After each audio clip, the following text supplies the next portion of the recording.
You're listening to Hot 1240, Hot News Talk Radio, Clutch with Keon Rose. And we have a lot of things to talk about. Obviously, the Tennessee game, huge game. Tennessee falls to Texas A&M, 48-45. I don't think you needed me to tell you that. I have some things to talk about in that game. There are some things that definitely stood out from what it was that I saw at the game.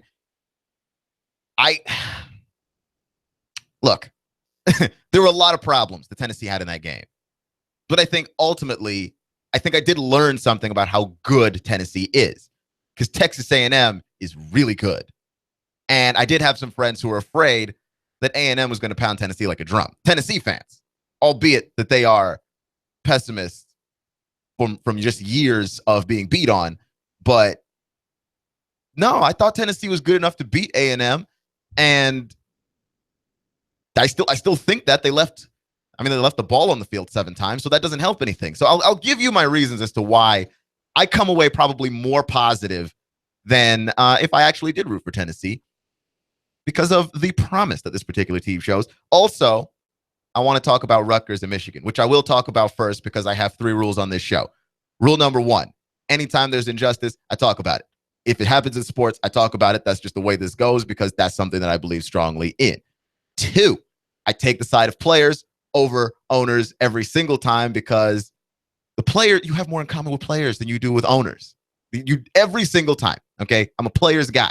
This is what I do. And rule number 3, and probably the most important rule of this program, so write it down if you have to, butt whoopings trump everything. Butt whoopings trump everything. And Michigan dealt Rutgers a butt whooping so severe that it takes the front seat of this show. But first, let me talk to you about where you can find us on social media. Facebook, Twitter, YouTube. We are all over it. We are Hot News Talk Radio. Simply search Hot News Talk Radio. You will find us. We are the best in weather, traffic, news, and sports. And by the way, if you want to see what I look like, see what the studio looks like, check us out on YouTube. We stream all of our local shows live every single day for you. We also stream all of our programming on Facebook. Nobody else is doing that I am aware of, especially not in this area. And make sure to check us out on our website, noogaradio.com, where you can also stream all of our stuff, as well as, of course, the TuneIn Radio app. It's the easiest way to get plugged into Hot News Talk Radio. Simply search Hot News Talk Radio in the app, which is free in whatever app store you use. Give us a favorite, press play. You'll have Hot News Talk Radio everywhere you go. That's Hot News Talk Radio on the TuneIn Radio app. Listen like you mean it. So I got to talk about Michigan and Rutgers because Michigan beat Rutgers 78-0. 78 to squat. 78-0. Do you know why there are so many different ways that you could say you've gotten beaten 78-0? Because it's not good when you score 0. No sport. Doesn't matter what sport, doesn't matter what country. You fail to score, you have problems. When you allow someone to score 78 points on you while you fail to score, you have major problems. And I can't help but think that Rutgers maybe just close down football activities for the year. I was talking to a buddy about it this weekend. I really think that they should just consider just closing up shop for the season. We're done playing football for the year. This is all the football that we are going to play. Because it's not good. Rutgers' Twitter feed gave up. The Twitter feed gave up. The score was 14-0. And whoever it was that was running Rutgers' Twitter account, even they knew that the gig was in. 78-0 was on its way. We were only 14 points in, and whoever it was that was running the Twitter was like, no, it's going to be a whole lot of Michigan updates today, and I really don't feel like doing that. Radio is terrible for giving out statistics. TV is perfect for it because, like, you've got the screen. I don't have to really talk about the numbers. I can show them to you. I can give you graphics. I can give you charts. I can give you whatever. Radio's not great for stats. which is unfortunate. I'm a stats guy, but I try not to throw out tons of numbers because it gets to be too much. If you throw out too many numbers, people aren't trying to listen to all of that. It's not a math class. This isn't pre-cal or algebra, right? But I have some numbers to throw out to you from this game because they are preposterous, okay? You will remember them. They are ridiculous. Rutgers scored, of course, no points in that beatdown, the as we call it in Texas, the good old-fashioned butt whooping. They scored no points. They had a grand total of 6 passing yards for the whole football game. For the whole football game. 6 yards. If you want to talk about who lost the weekend, the entire University of Rutgers lost the weekend. The football team lost the weekend for all the other sports teams that are not the football team and the student body as a whole. 6 passing yards in the whole game. And before you reminisce back on your time in your lives when you thought, boy, but doesn't Georgia Tech run the ball an awful lot? Couldn't Georgia Tech have a game where they run and get only 6 passing yards, but it doesn't matter because they rack up like 200 yards on the ground and they're probably playing Army or some school that they can push around? True, I hear you on that, but Rutgers is not capable of that against Michigan. They had 22 yards in total for the whole game. For the whole game. Like, at what point in the game do you not just start lining up with 5 wide receivers and just chucking the ball downfield to make something happen? Anything at all. Okay, just Hail Mary every play until you accidentally bungle your way into the end zone. At what point in the game does that not occur to you to do? Because when they get up on you 14-0, and they got up on you 14-0 awful quick, did it not occur to you then? When it got to 35, when it got to 42, when it got to 63, like, it really just didn't occur to you to just start flinging it towards the end zone to save some kind of face? Nothing at all. Because you had to do something. What you were doing was not working. Clearly. And this, of course, is the second week that you've been routed by another Big Ten school. And you are not Panera Bread University. You are not one of the Little Sisters of the Poor, at least not anymore. Right? You are also in the Big Ten.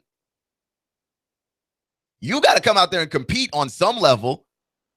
This is really not even about the players so much. This is a coaching thing, just like on the pride of that. Either wave the white flag 60 points in or start flinging it towards the end zone. You know what looks better than 78-0? 78-3. Getting on the board at all would have been nice.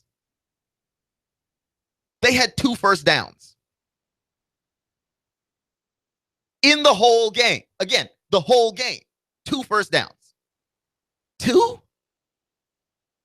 I see, and we do this thing all the time, right? You see a team that's like the Cleveland Browns, and you go, the Browns are terrible. What is the best team in college football? Could the best team in college football actually beat the Browns? Could Alabama beat the Browns? The answer to that question, of course, is no. No, you could not actually beat the Browns. But I will take it a step further. What is the best high school football team in the nation? And could they have put up 3 points on Michigan that day? Just 3. Just 3. Not a touchdown. Not a couple of touchdowns.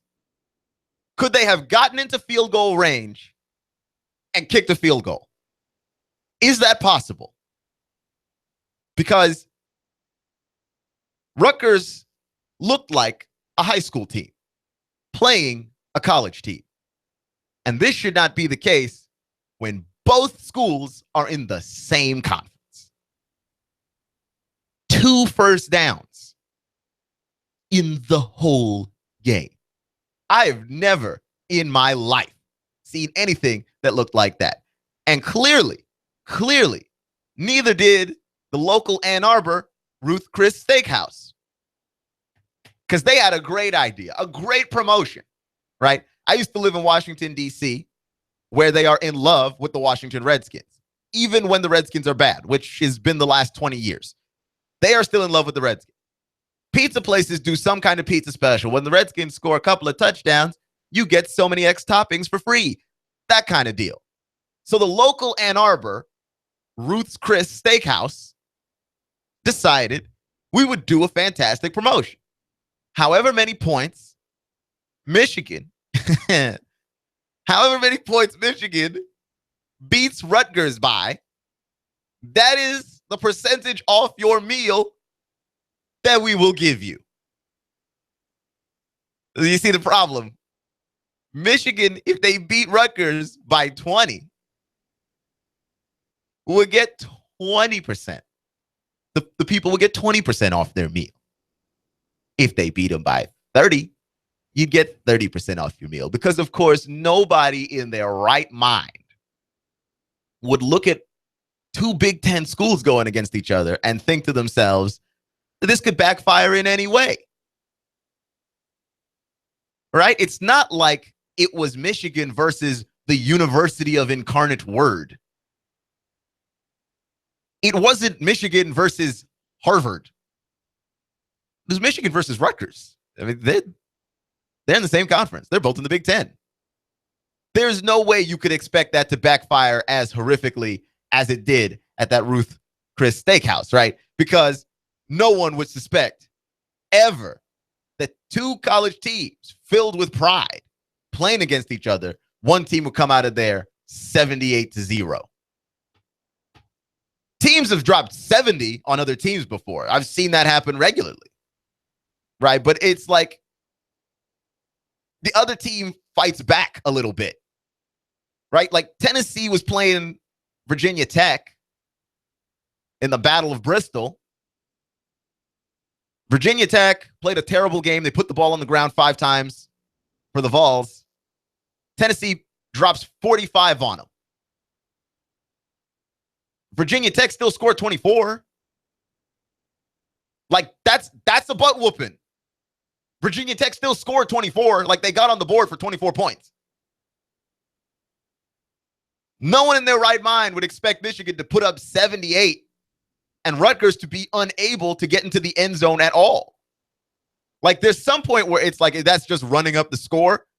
But if you only gain 2 first downs, 6 passing yards, 22 yards of total offense, of complete total offense, if that's where you're at, all right, then we have a problem. And the problem is you really ought not to be playing college football. You really shouldn't be a college football program. That's just where we're at. I don't know how Rutgers got into the Big Ten. But the Big Ten might be talking about the opposite of what the Big 12 is doing. The Big 12 is like, how do we expand? How do we do the Big 12 expansion? The Big Ten might need to go through a subtraction. And that subtraction would just be Rutgers. You're listening to Hot 1240, Hot News Talk Radio, Clutch with Keon Rose. We'll get into this Tennessee-Texas A&M game right now. We'll have to probably split it between the breaks, but it's okay because there's multiple facets to this game, and it's very interesting how it is. The Tennessee went out there and fought in a very close, very, very hard-fought game where they really don't have anything to be ashamed of, but took from themselves opportunities to win. And I remember telling you last week, Tennessee cannot afford to be down 21 points in the third quarter. And where was Tennessee? Where were they? Where were they? And the old familiar place, down 21 points in the third quarter. You can't do that against a team this good. And guess what? You can't do it against Alabama next week either. But this time, I don't think it was the usual slow start stuff. Like Tennessee just starts off typically very conservative. Tennessee, it wasn't like conservative stuff. Tennessee had a turnover problem.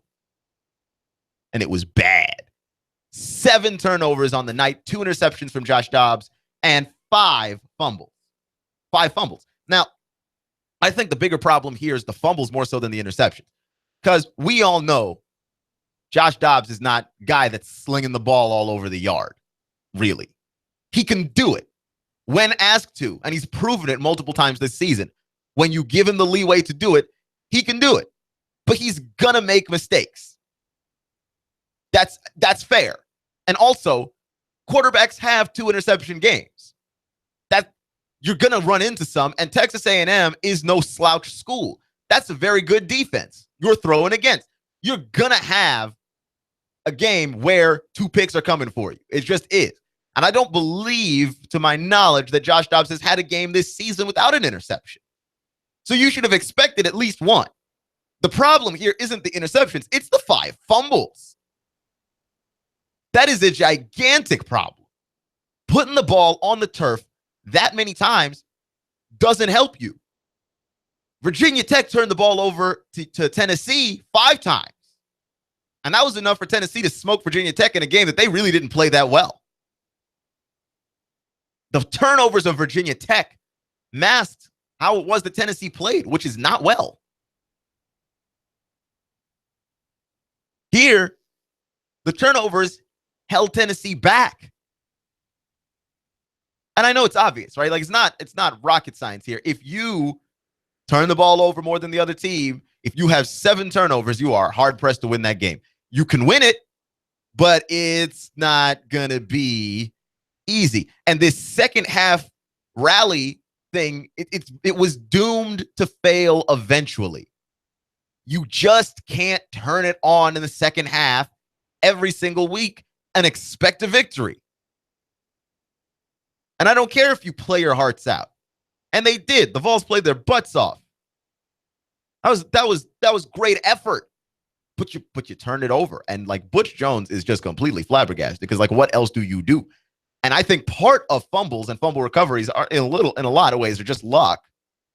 The way the football is shaped, you just can't expect to recover it every single time, but that's why you protect it. That's why you protect it. I mean, it was just back-breaking turnover after back-breaking turnover every single time, to the point where I'm really amazed at how close Tennessee did get to winning this game. But if you want to see why that leaves me optimistic, well, enough with the doom and gloom. 7 turnovers and you only lost by 3. You put up 45. You had 2 defensive monsters going head-to-head against each other. You had Myles Garrett, Texas A&M, and Derek Barnett over at Tennessee. And I think a lot of people have been singing the praises of Garrett. And people sing the praises of Derek Barnett too. But I think what we were able to see this weekend was Derek Barnett is every bit the monster that Myles Garrett is. If not in a lot of ways more. Because of what you can do with Derek Barnett with defending in space. That he puts his hand in the dirt, but he can stand up too. Dude's just a physical freak. So you have a lot to be optimistic for if you are Tennessee leaving this game. But you also have some things to panic about. Like, is every close game that you get in going to be some kind of second half effort? Like, I would like to see. And I am a little ticked off that 6 weeks into the season, we're still asking for 2 halves of a Tennessee football game. For 2 halves of a game. Because every game is like this. And the law of averages balances out. If you win a bunch of close games, eventually you're going to lose a bunch of close games too. What you need to do to defy all of that is not be close. And here's the thing with Tennessee that is the most upsetting and possibly the most infuriating is the talent is on that team and the talent is on that roster to make it so that you do not end up in situations where you are constantly battling in close games. Tennessee has the talent to have smoked Florida. Tennessee has the talent to have manhandled Georgia. Tennessee has the talent to have buried Ohio and Appy State alive. They've got the talent on the team, but they just never seem to come out strong in the first half. though this game admittedly was a different reason, it still ends up being the same result, which is that you have to rally from down 13, down 17, down 21 to come back and win games that you are more than capable of winning. And this time you played a Texas A&M team that has Trevor Knight, who's a really good quarterback, a really, really bend but don't break defense, and you weren't able to do it this time. So a lot has got to be fixed up in Knoxville, and we'll talk about that and Alvin Kamara after the break on Clutch with Keon Rose.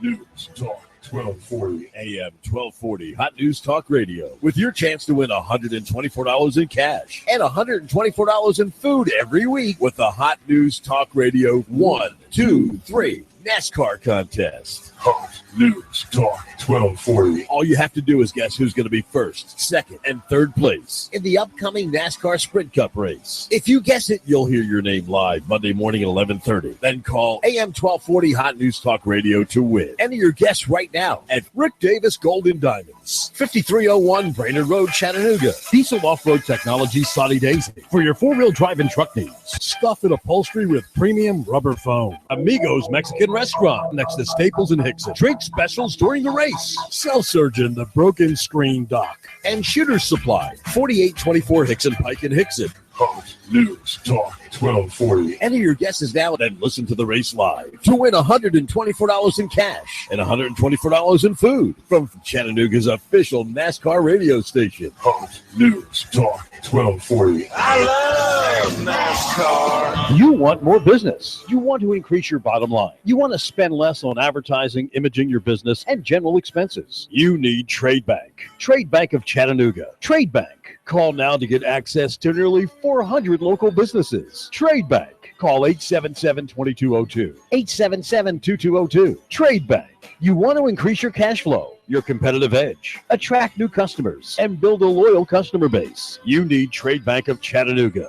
Call right now. 877-2202. When you join Trade Bank, you'll get the benefit of free advertising in our monthly magazine, TradeBank.com, emails, and mailouts. Join Trade Bank now and receive your Trade Bank debit card with trade credits to spend any way you want with our wide variety of Trade Bank partners. For almost 30 years, Trade Bank has been your voice for small business, a member of the American Bankers Association, and in good standing with you. Trade Bank of Chattanooga. Call now for a free consultation, 877-2202. That's 877-2202. Trade Bank of Chattanooga. This is Mike at For the Record at Northgate Mall. We're the largest complete record store in town. We sell old and new vinyl records, celebrity posters, music posters, and we are the largest in town. Come see us. Expect fair skies with a few passing clouds through the nighttime. Overnight lows 48 to 50. Now for your Tuesday, another great looking day. Lots of sunshine, highs settling into the upper 70s. For the midweek, continue dry for the next several days. A little warmer, highs of around 80. For lunch or dinner, come to Guthrie's, home of the original golden fried delicious chicken finger with their special world famous sauce. Open daily. Locations in Trenton, Signal Mountain, Ringgold, and now 5203 Brainerd Road. That's Guthrie's. And I'm 1412 Chief Meteorologist Patrick Orr. On AM 1240, Hot News Talk Radio. You give us 12 minutes and 40 seconds, we'll give you Chattanooga and the world. News Talk 1240. Hot 1240 Hot News Talk Radio with your Hot News Now update. Bullets flew and a body dropped on Wilder Street. A second person has been injured and taken to the hospital. Non-life-threatening injuries. The first victim declared dead by EMS. A one-car crash on Wilcox Boulevard caused one man to fly through the windshield, smash into the pavement, and die on scene, according to Hamilton County EMS. The driver was arrested, Bobby Seeley, on unrelated charges. He's 43 years old. Police say further charges are expected to be pressed as well. And two men walking down Alton Park found themselves in a hail of bullets and both shot after a random shooting on Alton Park. Both victims have been taken to the hospital, and they are expected to survive with non-life-threatening injuries. A vehicle has been spotted and described as a gray or silver Ford. A $3,000 reward has been offered for the finding of a silver Nissan Versa with handicapped Alabama plates. It's a vehicle believed to have abducted a 4-year-old girl from Florida. It was last spotted in Campbell County at a state park. If it's going on in the Tennessee Valley, it's going on Hot 1240 Hot News Talk Radio. Martin Truex Jr. is off the pace and he is headed to the pit lane. Elliott Powers around the outside. Michael McDowell pops the right front tire. Here's Martin Truex to the bottom. Blaney blocks him off too. Meanwhile, now. Chase Elliott went 4 wide on the back straightaway. They're side by side for the lead. Hear it live on Chattanooga's official NASCAR radio station. Fox News Talk 1240. The voice of NASCAR.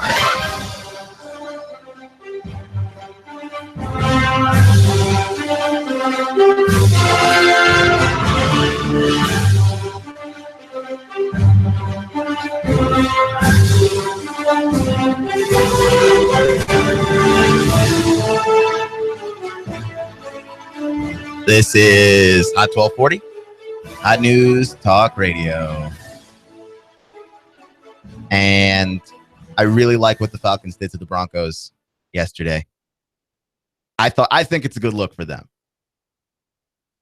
Because here's the thing with beating the Broncos. That defense is horrifying. Their pass rush is unbelievable. Von Miller, still a beast. Aqib Talib and Chris Harris Jr., you can't really throw either way. There is no preferred option there. You throw the ball, you're throwing into black holes, basically. You just might as well be throwing incomplete passes into the dirt for all the good it does you. You really can't test either guy. They're both elite cover corners in this league. And Atlanta, and specifically Kyle Shanahan as the offensive coordinator, and I have been a Kyle Shanahan hater since basically Washington, because Kyle Shanahan, when I watched him as an offensive coordinator in Washington, and that is the football team that I root for the Redskins, Kyle Shanahan really did a number on that offense, which is to say that the offense had problems scoring points.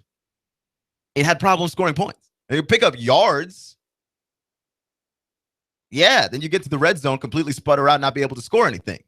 So I had problems with Kyle Shanahan previously to his Atlanta Falcons offensive coordinating. And here's the thing about what he's been able to do in Atlanta.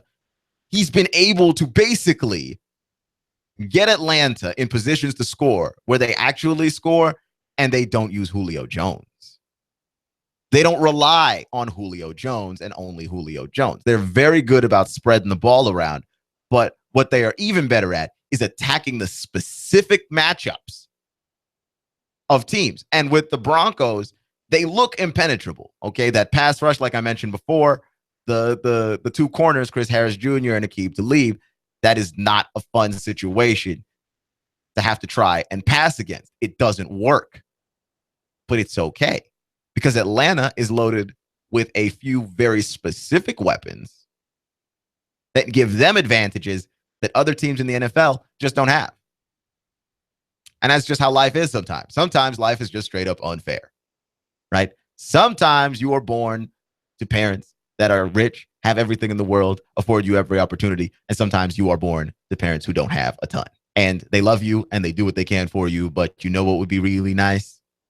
If you could start off with only $1 million loan from your father to start your business. What else could you possibly ask for there, right? You need a little bit of an advantage. And the NFL is all about taking those little advantages and exploiting them and making them even larger advantages, which is actually really just how life works.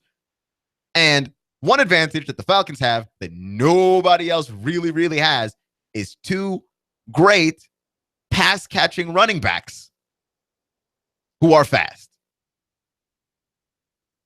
The Falcons have Tevin Coleman and they have Devontae Freeman, and both of those guys are really good at what it is that they do, which is being ridiculously fast. And in this particular case, not even ridiculously fast. They are, but they just had to be faster than the linebackers covering them.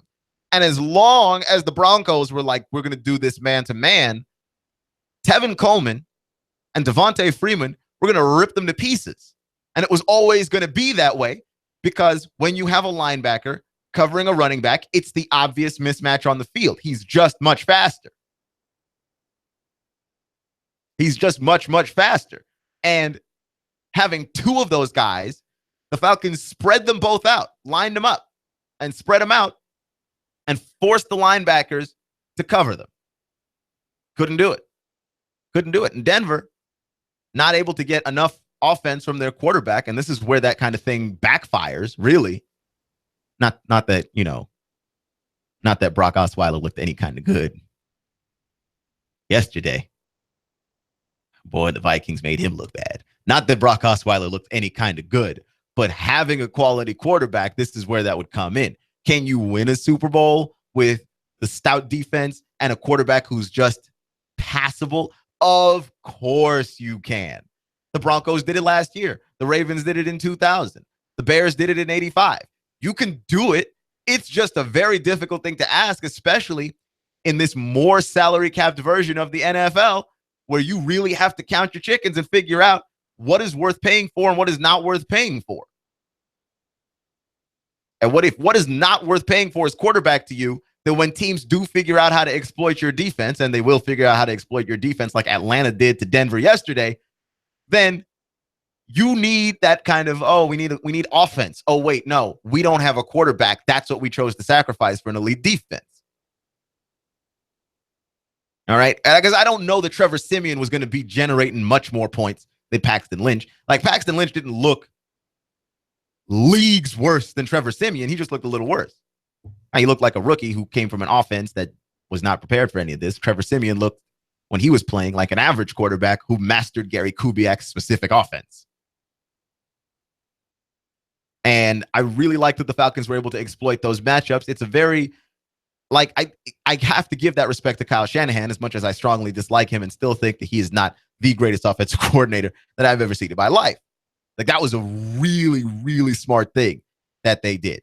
And let's stay on the topic of NFL here. You're listening to Clutch with Keon Rose on Hot 1240, Hot News Talk Radio. Let's move up to Nashville and the Titans, because the Titans played a good game yesterday. And you know I've been bashing the Titans, and specifically bashing Mike Mularkey. I like Marcus Mariota a lot. I think that Marcus Mariota will develop into a very good quarterback, if not in spite of Mike Mularkey. Because I watched that offense still looks slow. That offense still looks basic. And you know what? There is nothing worse than being basic, than just being about as vanilla and boring as can possibly be. Because being predictable is not good in life. Life itself is unpredictable. The same thing you do this time can't possibly work next time. And I say this as a person that I could eat the same thing every day for weeks. But you shouldn't. You can, but you shouldn't. Like, if you don't eat different foods every day, you're going to get sick. Change it up. Accidentally eat a vegetable every once in a while. You know what I mean? That's the kind of thing that gets you in trouble. And Tennessee's offense, when it wins, when it looks good, it looks good. But defensively, there is a ton to exploit and pick apart there. And the reason why Tennessee's offense is able to, at times, look competent is because of Marcus Mariota, and specifically what he can bring to the quarterback position that a lot of people can't. His legs. I know we act like the dual threat thing was just a phase in the NFL, that it died. It didn't die. It's still very much alive. But you need the right quarterback to run it. Right? Like, Cam Newton's still very much destroying teams with his legs. But that's because he's Cam Newton. Everybody can't draft a Cam Newton. Okay? Dude's enormous, built like a woolly mammoth. Good luck bringing him down. But he takes a lot of hits. Marcus Mariota, when he had his big run last season that got everybody's attention, Marcus Mariota hit about 25 miles per hour in pads running a football. In game, he hit 25 miles per hour. They clocked him. But here's the thing that Marcus Mariota does, that guys that take all these hits and take all this damage, that they don't do, that the Michael Vicks of the world and the RG3s of the world didn't do. And the Ben Roethlisbergers of the world, Ben Roethlisberger's not really mobile, but he's a guy that takes a lot of shots because he's so big. You know what those guys don't do? Slide. Marcus Mariota slides. So when he runs and picks up 10 yards, he slides. He picks up 7 yards, he slides. The moment it looks like the defense is going to get him, he gives himself up. Like, we used to make fun of Peyton Manning for doing that. Peyton Manning wasn't even running. He would just be in the pocket, and the moment he felt pressure, he would just drop to the ground like a sack of rocks. But how many straight games did Peyton Manning play in a row before he finally missed one? How many games has Eli Manning played? Give yourself up. Get down. Mariota slides. So he's able to use his legs, but then he's able to do something that those other guys don't do. Know when to quit. Guys that are fast and guys that run are usually too cocky and arrogant to stop running. Marcus Mariota knows, oh, this is the defense has got me. They've got me dead to rights. I'm getting down. Period. And down he goes. It's a smart thing to do. And he's helped this offense immensely. You could not replace Marcus Mariota with a non-mobile quarterback in this offense. This offense is too dry.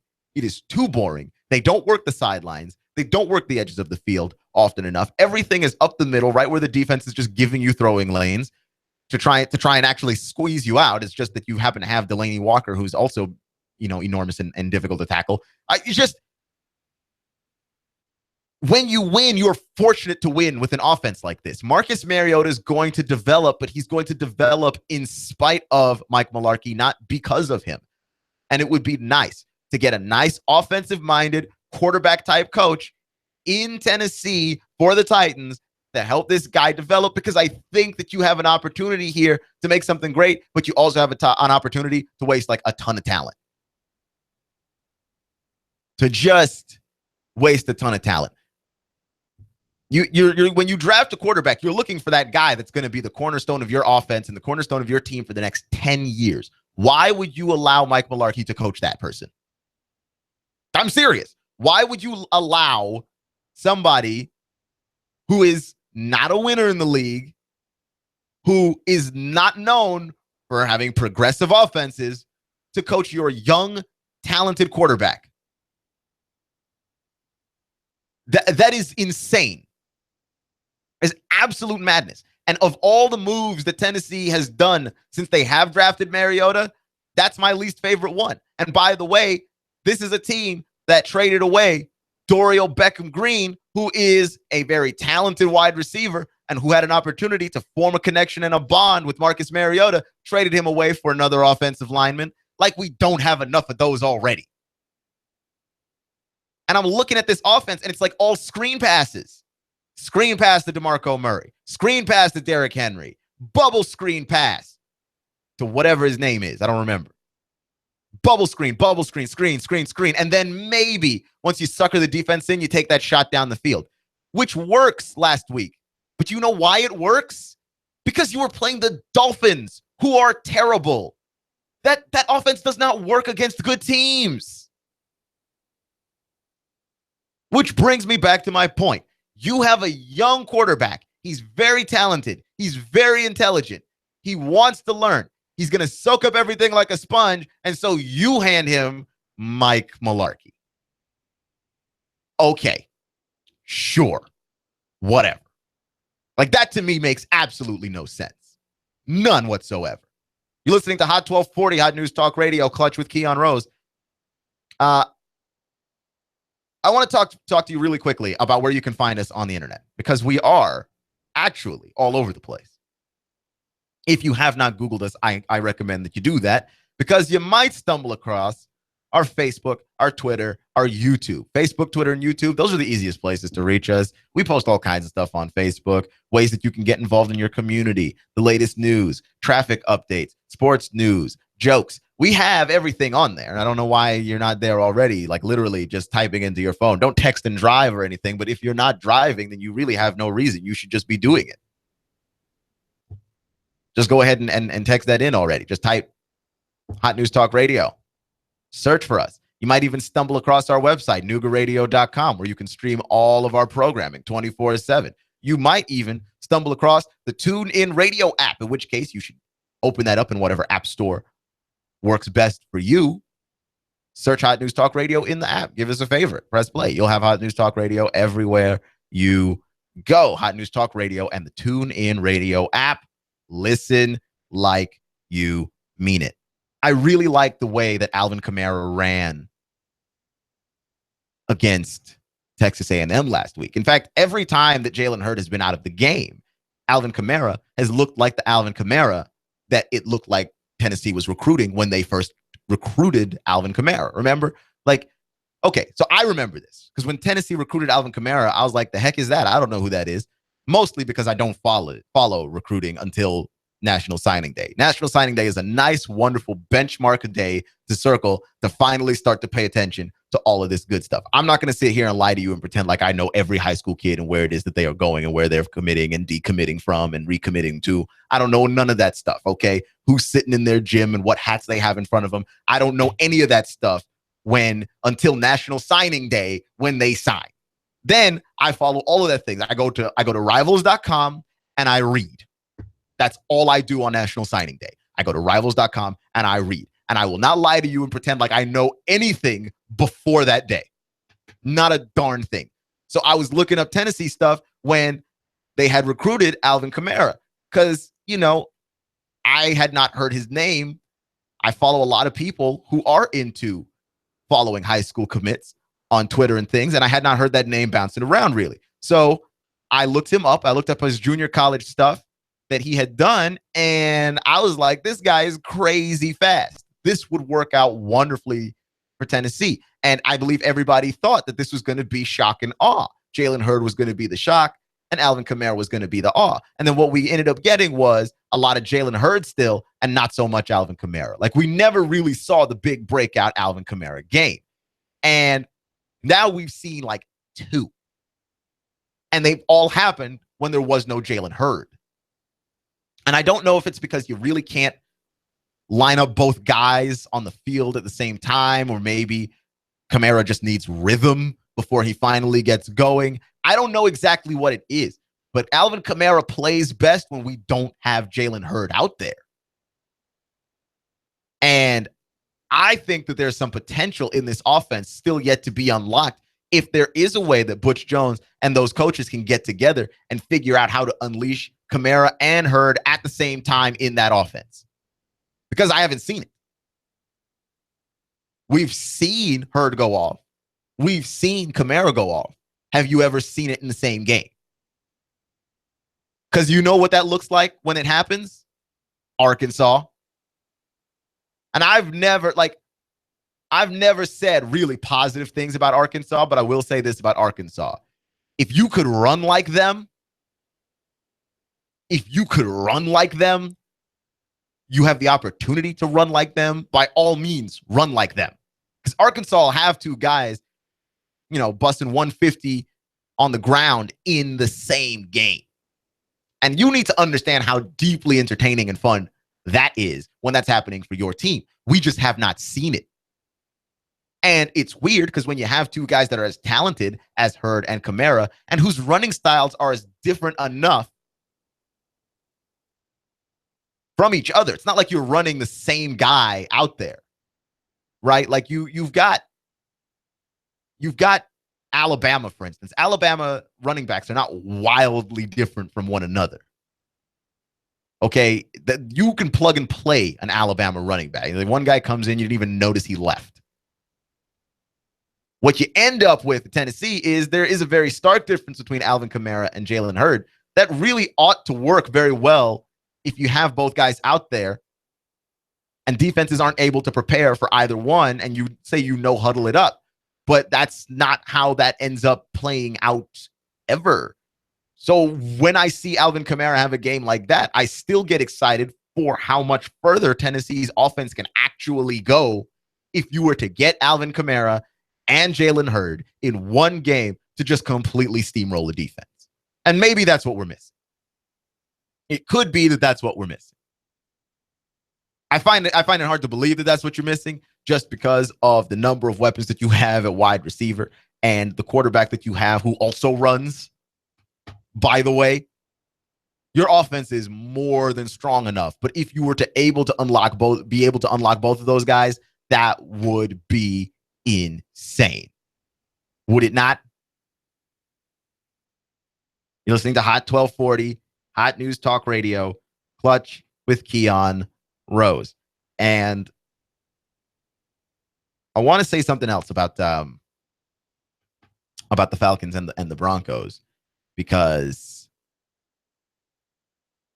it does somewhat apply to tonight when Tampa Bay plays Carolina, which is an interesting game on Monday Night Football, which we have not had in a while, right? No Cam Newton actually makes that game more interesting. Not only is it an NFC South rivalry game, but not having Cam puts Carolina in a position that they have not been in a while. And here's the thing about Carolina's defense. It's awful. It's horrendous. And you can blame it on a number of factors. Losing Josh Norman is a big factor. Sure. Does Josh Norman only play one side of the field? Yes, he does. I'm a Redskins fan. I'm very aware that Josh Norman only plays one side of the field because we got torched by Antonio Brown in week 1 of the NFL season because the Steelers were like, cool. If you want to leave Josh Norman on the right side of the field, he can stay right there on the right side of the field while we run Antonio Brown on the left side of the field. And that was very hard to watch because it was like, if he's the corner that you've paid $75 million for, he's covering the best guy. I don't care what side of the field he wants to play on. He's covering Antonio Brown, even if Antonio Brown scorches him to death, because he was scorching Bashaud Breeland to death. So I figure, what's the worst that you could try? Really? The Panthers did not want to pay a lot of money for a guy that only locks down one side of the field. But you know what Josh Norman was able to do that the Panthers can do right now? Lock down one side of the field. The Panthers aren't locking down any part of the field. The Panthers aren't locking down anything at all. Because, of course, the front half of your defense and the back half of your defense work together, which means if you can't stop the pass, you can't get to the quarterback. Those pass rushers have no chance to get to the quarterback whatsoever, which means now the running game is able to open up because, you're working so hard to get to the quarterback that a little halfback delay really kills you. It really does. But Carolina's defense is a mess. And they have gigantic holes and problems. Josh Norman leaving was part of their situation. The other part of their situation is that they just have rookies everywhere. All over the field. They've got rookies everywhere. On the other side of this story, you've got the Tampa Bay Buccaneers, who sometimes look like they're surging. I've never seen a team like the Buccaneers before, because the Buccaneers are a team that when you see them play their good games, you are convinced that this team is the future. And then you see them the week after one of their good games. And then all of those thoughts evaporate. Have to evaporate, because the Buccaneers give you absolutely zero reason to believe that's a fact. They're probably one of the more inconsistent teams in the league, you would have to say.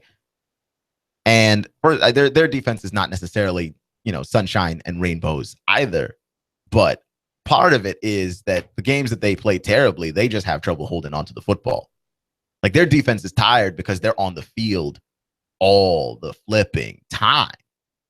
And at some point, you have to be like, give that defense a rest. Hang on to the football. But when the Buccaneers become turnover machines, and they do become turnover machines, there really is nothing for them to do. So something's got to give here. The inconsistent offense or the inconsistent defense. It's Monday Night Football tonight, and I can't wait. It's Clutch with Keon Rose. Thank you for joining me today. Remember, it's not how you start, it's how you finish. Stay clutch. I'll see you in 24 hours, but don't you go anywhere. Mr. Alex Jones is next. You give us 12 minutes and 40 seconds, we'll give you Chattanooga and the world. News Talk 1240. Wars come and go, but my soldiers stay eternal. Now you can listen to Hot News Talk Radio anywhere, streaming live at Noogaradio.com. That's Noogaradio.com. Hot News Talk 1240. We've got a table here at Delia's, ready to delight in a plate of authentic Mexican food. Delia spreads a rich selection: loaded nachos, crazy chicken, homemade tamales, maybe the enchiladas with beef, chicken, pork, quesadillas. Every dish beautifully pictured on the menu to help us decide. We're at Delia's in Saudi Daisy near the Thrasher Light. There's dinner. Delia's uses the freshest ingredients, cooked to perfection. Nacho chips made fresh every day in the kitchen. Delia's open every day except the Lord's Day. Treat yourself to Delia's genuine Mexican food. 521-7145. Whole body vibration really works for weight loss, pain relief, circulation, and building bone density. Go to Lily's as seen on TV and talk to Dottie at the Gun Barrel Road store and Robert at the 153 Hickson location. 10 minutes equals 1 hour walking. It really works. I'm blowing everything up. We're starting over. I'm doing a new show. I want guys who push it to the middle of the table and go over the top. Take a risk, fail miserably. I'm right, and I'm not wrong, and I'll never back down. Conflict works. Allow it. It's The Herd with Colin Cowherd. Right here and everywhere. Noon Eastern. You give us 12 minutes and 40 seconds, we'll give you Chattanooga and the world. News Talk 1240